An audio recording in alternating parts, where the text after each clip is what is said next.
The Harmon Day Young was a Doniger-class dreadnought, half a kilometer in length and 250,000 tons dry weight. Her interior docking bay was large enough to hold 4 frigate-class escort ships and a variety of lighter shuttles and repair craft. Currently, it held only 2 ships, the large and almost opulent shuttle that had ferried the Martian ambassadors and state officials up for the flight to Earth, and the smaller and more functional Navy shuttle Bobby had ridden up from Ganymede. Bobby was using the empty space to jog. The Day Young's captain was being pressured by the diplomats to get them to Earth as quickly as possible, so the ship was running at a near constant 1G acceleration. While this made most of the Martian civilians uncomfortable, it suited Bobby just fine. The Corps trained at high G all the time, and did lengthy endurance drills at 1G at least once a month. No one ever said it was to prepare for the possibility of having to fight a ground war on Earth. No one had to. Hi, and welcome to today's video. We're going to be talking about one of my favorite TV shows and series of novels, The Expanse, along with special relativity and the 2 forms of artificial or simulated gravity used in the show. So if you haven't heard of it, The Expanse is a TV show on Amazon and is based on a series of sci-fi novels by James S.A. Corey. And it's one of my absolute favorites, both the TV show and the novels. I highly recommend it. And the reason we're talking about it is because the show and the book are both known for paying a lot of attention to the science. The authors and the creators of the TV show have taken great lengths to try to be as accurate as possible in their portrayal of life in space. As a scientist, I have almost no complaints about how they portray gravity, how to achieve it, and its effects on the human body. But aside from the scientific accuracy, the books are extremely imaginative, the plot is compelling, and the characters are absolutely endearing. I do have to give a spoiler warning for the first 3 books of the Expanse series and the first 3 seasons of the TV show. The multiple fleets of humanity had crossed over the gate from the Sol side. 3 fleets, highly suspicious of each other, cruised in this new space where the laws of physics could be bent. 3 fleets, unaware of the invisible grasp on all of their ships, like the sword of Damocles perched over an unaware king. When threatened, the alien power that controlled the laws of physics in this space reacted to any perceived threat, having already lowered the limit of speed to 600 meters per second, slowing the 3 fleets' travel to a crawl. When a Martian Marine fires a grenade towards an automated defense, the power that controls the laws of physics slowed the maximum speed down even further to tens of meters per second from 600, resulting in a mass deceleration event on the 3 fleets that they were not prepared for. Crews and passengers that hadn't been strapped down to their beds or crash couches all felt the raw exertion of a decelerative force equaling 1,000 miles per hour instantly and brutally smashing them against the inside of their ships, crippling all of the crews of the 3 fleets through mass casualties due to the decelerative force felt by all the ships. Thus is the force of gravity, spreading its invisible hand out from all the massive stars, giants, and black holes in the universe. In the history of our species, humanity has never existed outside of a gravity well, outside of the invisible hold of gravity constantly applying its pressure to all known life. What is gravity? Gravity is an attractive force felt between 2 objects with mass. Gravity can also be thought of as the bending of space-time between 2 massive objects such that the path of least resistance between them is a straight line, or to fall towards each other. Gravity is one of the 4 fundamental forces of the universe, so they're electromagnetic, gravity, and the strong and the weak nuclear forces. Of the 3, we have a decent understanding of how these forces interact with mass and matter and how they propagate through the universe, except for gravity. It is the most mysterious fundamental force. We don't understand how it projects, how it travels through the universe and space.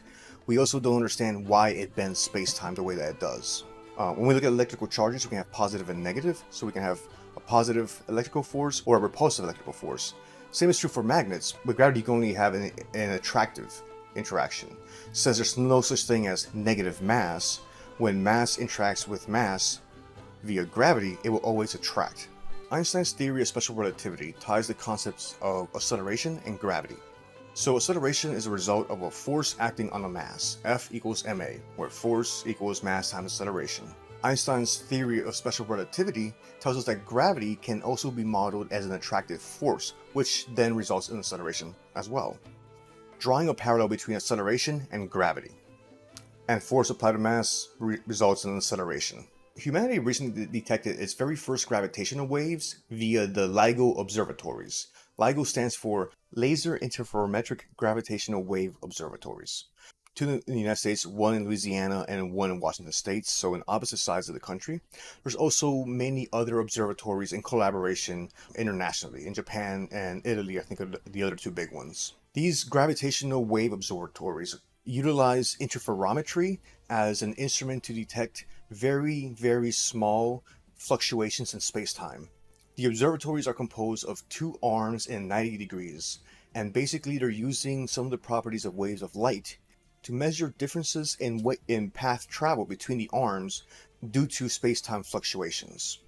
And if you can correlate them to a body in space, you can make the argument that this space-time fluctuation that we're measuring is a result of this massive body somewhere in the galaxy. The sensitivities that we're talking about that these gravitational wave observatories are calibrated for are on the order of 1/10,000th the diameter of a proton. So we're talking about 10 to the negative 19th meters. It's a mysterious force. We don't know how it propagates. We don't know its relationship with mass. Why does mass have gravity but not electrical photons, for example? And why does it curve space-time? Moving on to the Expanse, we're going to be talking about the two main ways that gravity is generated. So simulated gravity or artificial gravity in the Expanse. Spin gravity and thrust gravity. So first, we're going to be talking about spin gravity.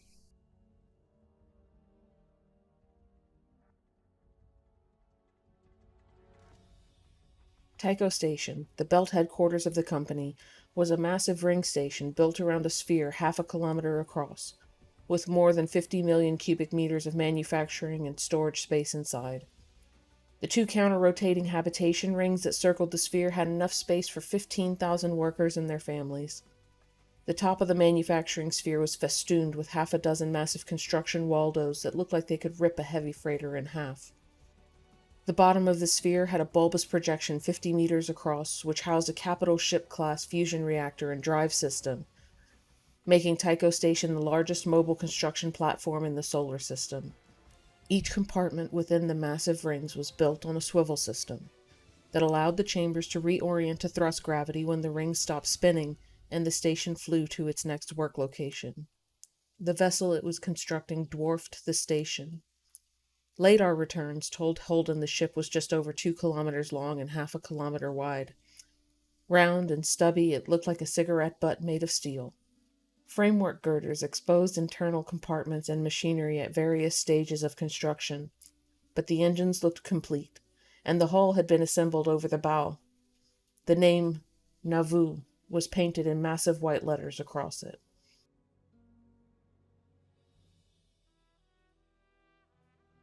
The idea of spin gravity is that you would have a part of a spaceship permanently rotating section. Anybody on the inside surface of the drum would feel the centrifugal force, which could feel like gravity, pushing you down away from the center of rotation. And we would experience that as gravity. In the Expanse, we see the Nauvoo, the generation ship, as the only instance in the show of spin gravity use, and it's also a very important plot point in several parts of the events. So the Nauvoo has a very large center drum area that's rotating. That was meant to provide gravity for generations of people that were going to be riding the ship into the stars. The one downside to the concept of spin gravity is that you have a very large moving mechanical part. So that would just be very difficult to engineer, build, and maintain.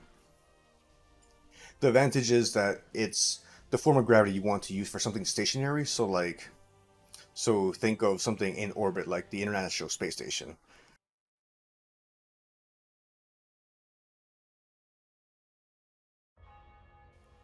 Holden knew that humans could tolerate extremely high G-forces over short durations. With proper safety systems, professional daredevils had sustained impacts in excess of 25 Gs and survived. The human body deformed naturally, absorbed energy in soft tissues, and diffused impacts across larger areas. He also knew the problem with extended exposure to high G was that the constant pressure on the circulatory system would begin exposing weaknesses. Have a weak spot in an artery that could turn into an aneurysm in 40 years? A few hours at 7G just might pop it open now. Capillaries in the eyes started to leak. The eye itself deformed, sometimes causing permanent damage. And then there were the hollow spaces, like the lungs and the digestive tract. You piled on enough gravity, they'll collapse. A flashing red indicator informed Holden that because of the duration they'd spent at the current acceleration, he could expect as much as 12% of the crew to stroke out. It would go up. Enough time, and it would reach 100%. He tried to remember the Rossi's maximum theoretical acceleration. Alex had already flown it at 12G briefly when they left the Donager. The actual limit was one of those trivial numbers.